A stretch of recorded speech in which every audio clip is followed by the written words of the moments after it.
আপনারা নাম জানেন।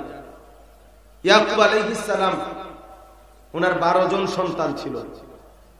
ওই যে 10 ভাই যারা কূপে ফেলে দিছে ইউসুফ আলাইহিস সালামকে, এরা 10 জন, আর ইউসুফ এবং ইউসুফ আলাইহিস সালামের ভাই বিনিয়ামিন এই 2 জন, এই 12 জন।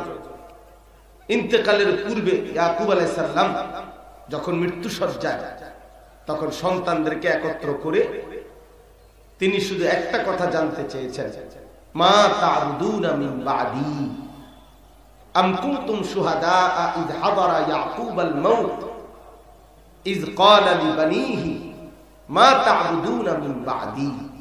আমার সন্তানরা, আমি দুনিয়া থেকে বিদায় নিচ্ছি, যাওয়ার মুহূর্তে আমি তোমাদের কাছ থেকে জানতে চাই আমার পরে তোমরা কার ইবাদত করবে। তো ইয়াকুব আলাইহিস সালামের সন্তানরা বলল, ক্বালু না'বুদু ইলাহাকা ওয়া ইলাহা আবাইকা। আপনি কোনো চিন্তা করবেন না, আপনার যিনি ইলাহ এবং আপনার পূর্বপুরুষ ইব্রাহিম, ইসমাঈল, ইসহাক, ওনাদেরও যিনি ইলাহ, সেই মহান আল্লাহর ইবাদতই আমরা করেছি।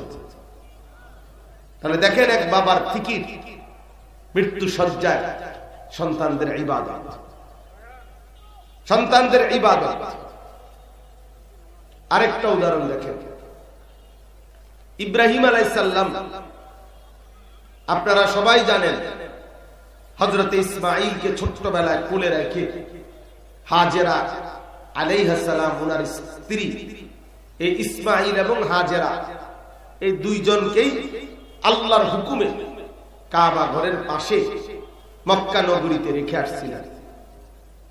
এই কাবা ঘরের কাছে যখন রেখে আসছে আল্লাহর হুকুমে, আপনারা বহু আজে শুনছেন যে তখন ওইখানে কোন গাছপালা, তরু লতা, বৃক্ষ, পানি, কোন জনবসতি কিচ্ছু ছিল নাই, যে নাই, কিছুই নাই, কিছুই নাই।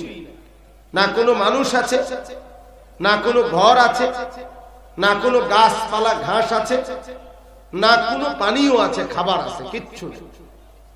রব্বানা ইন্নী আসকানতু মিন যুররিয়্যাতি বিওয়াদিন গায়রি যি যারইন, কোন শস্য ফসলহীন এক জায়গায় রেখে আসছে।